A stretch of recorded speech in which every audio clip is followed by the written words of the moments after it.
پہلا شخص جو اللہ کے عرش کے سائے کے نیچے ہے وہ امام العادل ہے، عدل و انصاف کرنے والا حکمران، کہ جس طرح سیدنا فاروق اعظم رضی اللہ تعالی عنہ نے حکمرانی کی ہے، آپ کا یہ قول یہ بول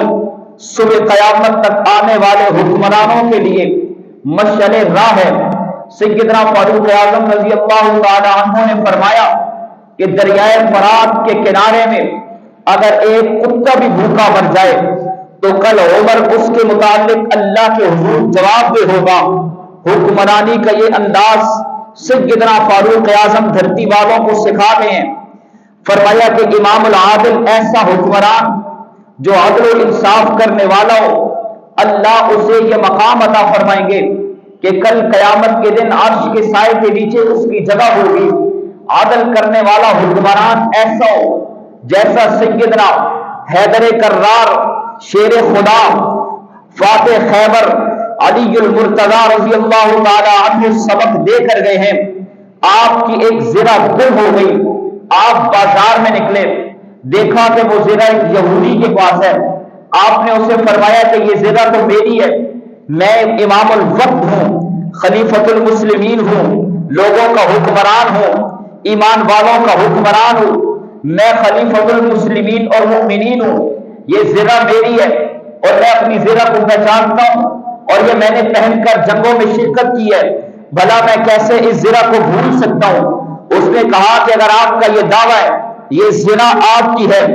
آپ اپنے دعوے پہ گواہ قائم کیجئے، میں آپ کو دے دوں گا۔ اسلام کے نظام عدل کو دیکھیے، حکمران ہونے کی حیثیت سے سیدنا علی المرتضی رضی اللہ تعالی عنہ نے اپنا یہ کیس زرہ کا جو یہودی سے برآمد ہوئی ہے، ان کی گم ہو گئی تھی، یہ کیس قاضی شرع کی عدالت نے پیش کیا اور قاضی شرع کو یہ کہا کہ یہ میری زرہ یہودی سے برآمد ہوئی ہے۔ قاضی وقت نے کہا آپ لوگوں کے حکمران اور خلیفۃ المسلمین ہیں، یہ مقام اپنی جگہ پر، لیکن یہ منصب عدالت ہے اور عدالت کے ایمانی تقاضے ہیں، اسلامی حقوق ہیں، اسلامی احکامات ہیں، جن میں سے حکم یہ ہے کہ آپ اس دعوے پہ دلیل قائم کیجئے، ثبوت پیش کیجئے، آپ کے ثبوت قابل قبول ہوں گے، یہ زرہ آپ کے حوالے کر دی جائے گی، اور اگر آپ ثبوت پیش کرنے میں کامیاب نہ ہو سکے تو یہ زرہ آپ کے حوالے نہیں کی جائے گی۔ لوگوں کا حکمران ہونا اپنی جگہ پر، یہ منصب اپنی جگہ پہ قائم رہے گا، لیکن عدالت کے جو تقاضے ہیں ان کو پورا کیا جائے گا۔ حضرت علی المرتضی نے اپنے بیٹے حضرت حسن کو اٹھایا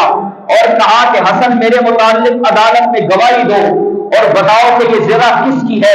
ان کے ساتھ اپنی خادمہ کو گواہ کے طور پہ پیش کیا ہے۔ قاضی شرع نے کہا کہ باپ کے متعلق بیٹے کی گواہی اسلام کی عدالت میں قابل قبول نہیں ہے، ہم اس کے انکاری نہیں کہ آپ کا بیٹا جنتی جوانوں کا سردار ہے، سیدنا شباب اہل الجنہ الحسن والحسین، ان کے مقام کے معترف ہیں، لیکن آپ کے حق میں ان کی گواہی قبول نہیں کریں گے، آپ کی خادمہ کی گواہی بھی مکمل نہیں ہے، لہذا آپ عدالت عالیہ میں اس زرہ کے متعلق اپنا کیس جو آپ نے دائر کیا تھا اسے ثابت کرنے میں کامیاب نہیں ہو سکے۔ اسلامی نظام عدل کا تقاضا یہ ہے کہ ہم یہ زرہ یہودی کے حوالے کر دیں، آپ کو نہ دی جائے۔ قاضی شرع نے وہ زرہ لے کر یہودی کے حوالے کر دی اور کہا کہ اسلام کے نظام عدل کا یہ تقاضا تھا جو ہم نے نافذ کر دیا ہے۔ اس یہودی نے اسلام کے اس نظام عدل کو دیکھا، دامن میں پڑی ہوئی زرہ کو دیکھا اور پھر عدالت میں کھڑے ہو کر کہا کہ جس اسلام کا نظام اتنا پاکیزہ ہے، جس اسلام کے حکمرانوں کے عدل کا یہ تقاضا ہے کہ وہ یوں عدالت میں اپنی ذاتی چیز کے متعلق بھی اگر ثبوت پیش نہ کر سکے تب بھی وہ اسلامی احکامات کا اتنا احترام کرتے ہیں،